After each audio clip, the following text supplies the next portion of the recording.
Assalamualaikum warahmatullahi wabarakatuh dan selamat sejahtera. Selamat pagi saya ucapkan kepada semua pelajar tingkatan 3 Cendekia. Okey, pelajar-pelajar PSB saya. Okey, baiklah pelajar, saya harapkan kamu dalam keadaan yang sihat, ceria bersama dengan keluarga dan kita akan teruskan pembelajaran secara online.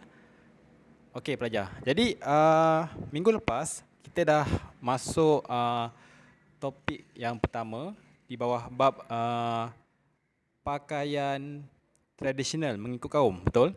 Okey, jadi hari ni kita nak masuk satu tajuk yang baru di bawah bidang uh, seni halus Okey.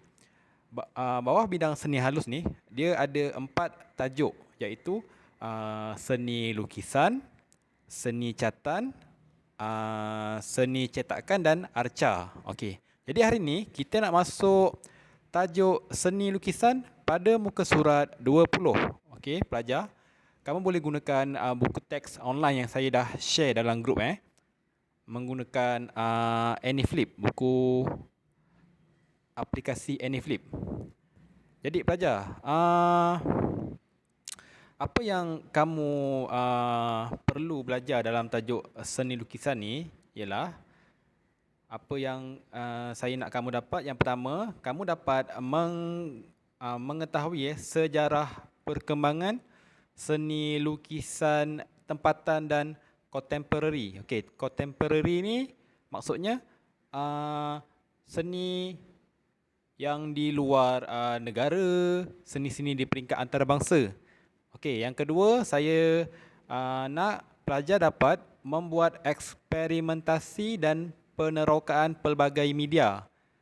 Maksudnya ni, kamu kena buat karya lah, karya lukisan karya lukisan menggunakan media kering, contoh pensel, arang dan teknik. Teknik ni contoh, kalau lukisan, teknik apa? Teknik garisan silang pangkah, garisan beralun, garisan menegak, melintang dan sebagainya. Jadi hari ini kita nak belajar dua objektif, iaitu mengetahui sejarah dan perkembangan seni lukisan sama ada dalam negara ataupun di luar negara, dan kamu dapat menghasilkan karya lukisan menggunakan media dan teknik. Media dan teknik. Jadi apa maksud lukisan? Okey. Okey, lukisan adalah penghasilan karya hasil kebudayaan. Maksudnya apa? Setiap negara ada pelukis, ada pengkarya masing-masing. Okey, sebagai contoh, dekat Malaysia, pelukis dekat Malaysia kebanyakannya pada awal-awal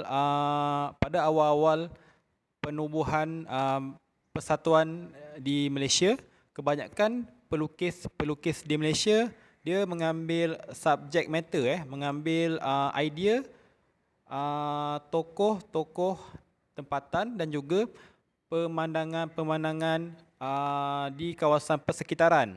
Sebagai contoh, karya Muhammad Hussein Enas, seperti dalam buku teks ni kan.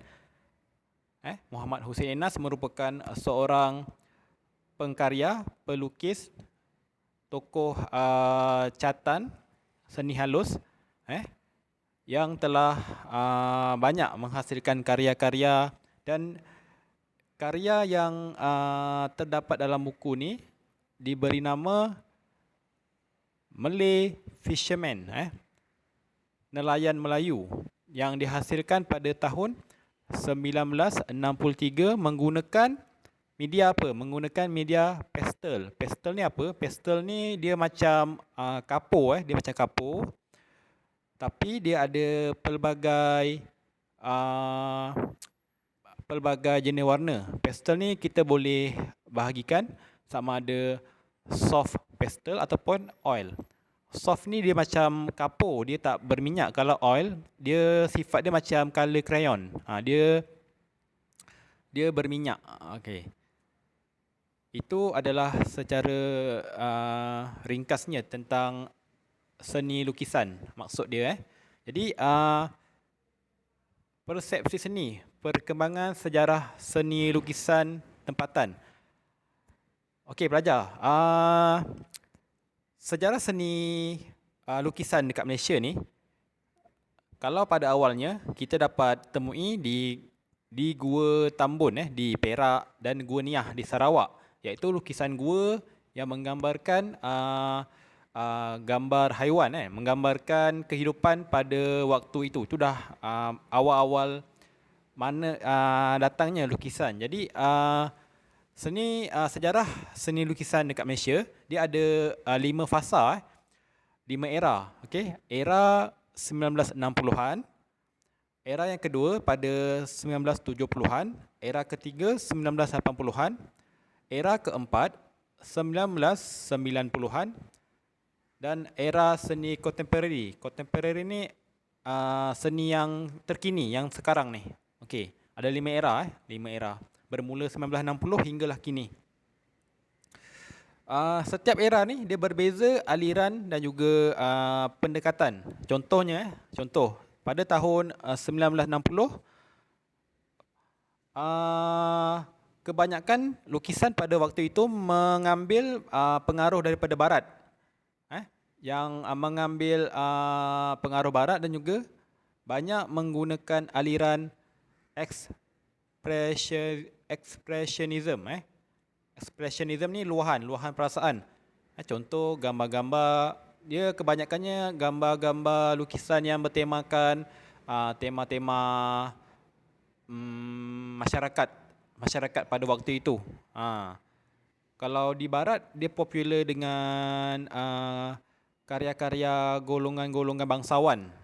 Dia banyak pada image-image potret, image-image manusia lah, manusia yang berada di sekitar itulah. Kamu boleh baca mengikut era ni tahun 70-an, 80-an dan seterusnya.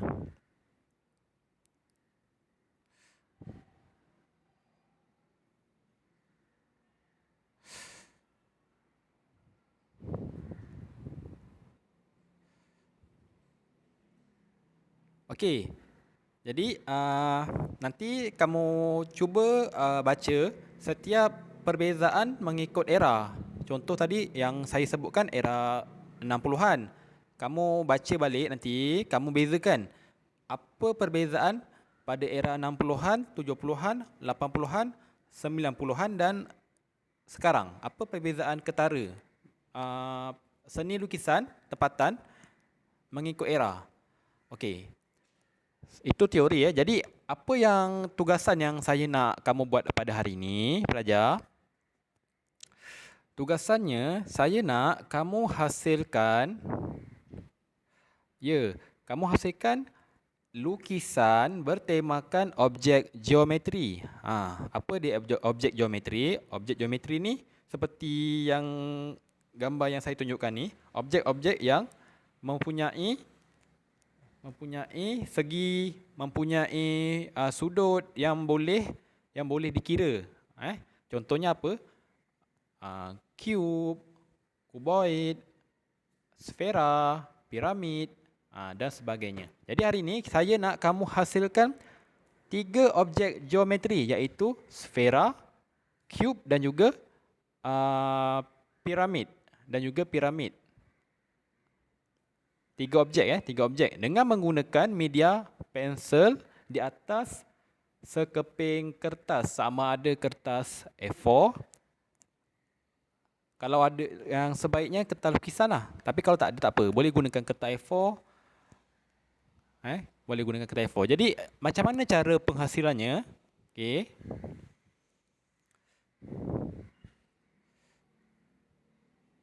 Form and an area of cast shadow where light is prevented. Okey pelajar. Apa yang saya nak tekankan kat sini ialah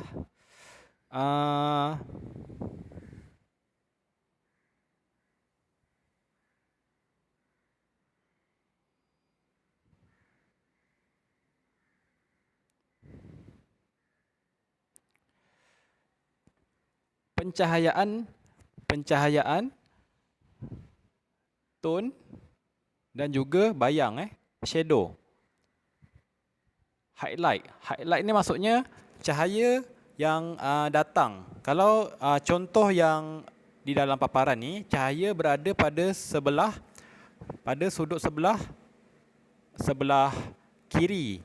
Jadi kesan bayang dia jatuh pada sebelah kanan. Nampak ni. Cast shadow dan juga co-shadow. Okey. Tone dia tidak hanya terhad pada satu tone. Tone dia terbahagi kepada beberapa tone. Ni maksudnya apa? Kadar gelap objek tu. Kalau bahagian highlight ni maknanya kawasan tu adalah cerah sebab terkena cahaya.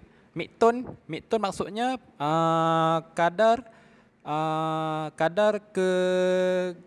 gelap tone tu dia pada fasa pertengahan, tak terlalu gelap, dan paling gelap adalah pada kawasan co-shadow dan juga cast shadow.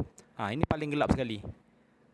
Reflected highlight ni maksudnya adalah kesan bayang, kesan pencahayaan tu dia ada reflected, pantulan sikit pada bahagian bucu, pada bahagian bawah objek sfera ni. Mid-tone dari pertengahan. Okey. Seterusnya, from hitting because the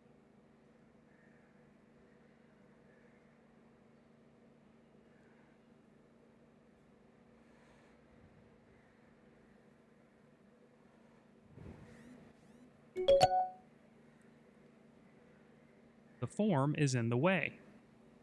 Now, the entire sphere with an application of this H pencil. Surface. Once the circle is in place, we can refine its contours, and then we'll start adding value. I'm going to start in the area of foreshadow, and I'm just going to use an H pencil initially. I'll fill in almost the entire sphere objek geometri with an sfera application of this H dengan pencil. Then mengaplikasikan I'll go back with a softer graphite pencil. In this case, I'm using a General's Layout pencil, which is about equivalent to a 4B pencil, and progressively darken the area of core shadow. I can go back over the top of this area with another application of the H pencil, smoothing out any of the textural marks that were left by the softer bahagian graphite. shadow dia pada We'll throw sebelah a kiri. bit of cast shadow underneath, leaving that area of reflected highlight, and now we've transformed a circle into a sphere. Okey. Dapat dilihat ada beberapa tone yang cerah, sederhana, middle, dan juga paling gelap ni yang paling terlindung daripada cahaya, yang berdekatan dengan shadow dia. Dapat juga dilihat bahagian reflected, bahagian pantulan area, pantulan daripada cahaya tadi. Okey, ini objek yang pertama yang kamu kena buat. Objek yang kedua,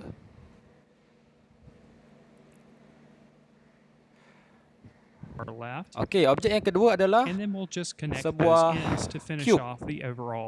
Sebuah cube. Now again with our H pencil, we'll go back and we'll start to develop the value. Progressively we'll get darker sama with our seperti applications. step yang pertama tadi, It's always better when you're working with masukkan graphite to kesan make lighter tone applications mengikut initially and progressively get darker. arah It's cahaya. considerably easier to make an area darker if you need to, instead of making. Bahagian yang paling gelap ni maksudnya dia mendapat cahaya yang paling kurang. Dan nanti dekat bahagian sini akan timbul kesan bayang. Tak jaya nanti. Lighter if you accidentally make it too dark.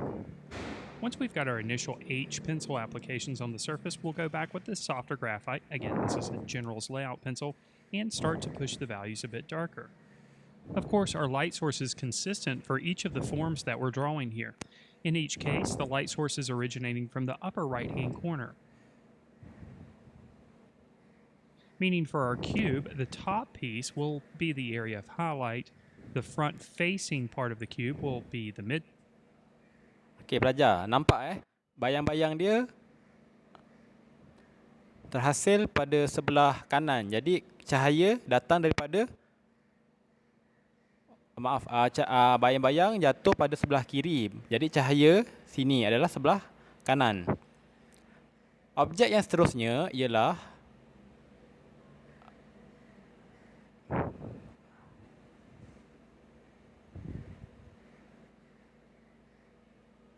or the shading.